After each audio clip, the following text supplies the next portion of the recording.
எந்த ரூபத்தில் அந்த கடவுள் இருக்கிறான் என்பதை நீ காட்ட முடியுமா? ஏன் வலிக்கிறதா? அடிப்பட்ட வலிக்கிறதா? அந்த வலி எப்படி இருக்கிறது, அது எந்த ரூபத்தில் இருக்கிறது என்பதை காண்பிக்க முடியுமா? பைத்தியக்காரனா இருக்கிறான். அவஸ்தப்படுற துன்பத்திற்கும் அனுபவிக்கிற இன்பத்திற்கும் உருவம் ஏது? அதுபோல்தான் சகல ஜீவராசிகளுக்கும் இன்ப துன்ப உணர்ச்சிகளை தந்து உருவமில்லாமல் ஒளிந்து விளையாடுகிறான் கடவுள். கடவுளுக்கு கூட விளையாட்டு புத்தி இருக்குதா?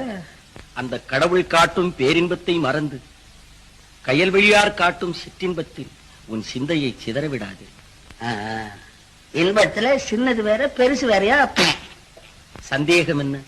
அழியும் உடலோடு இரண்டர கலந்து அத்துடன் அழியும் அற்ப இன்பம் தான் சிற்றின்பம். ஆதியந்தம் இல்லாத இறைவனுடன் இரண்டர கலந்து அழிவே இல்லாத நிலையை அடையும் இன்பம் தான் பேரின்பம். அது உடலுக்கு சொந்தம், இது உள்ளத்திற்கு சொந்தம். பாவம், பசி வந்துருச்சு இல்ல, வேதாந்தமா பொழிகிறார். ஆம், பற்றற்ற துறவிக்கு யோக பசி, பயனற்ற பிறவிக்கு மோகப்பசி. நானா பயனற்றவன்? பைத்தியக்கார. மனித உள்ளம் படைத்த ஒவ்வொருவனுக்கும் சிற்றின்ப விருந்திற்கேற்ற சிறந்த அழகி தேவை.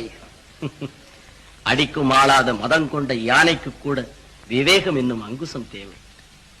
மதங்கொண்ட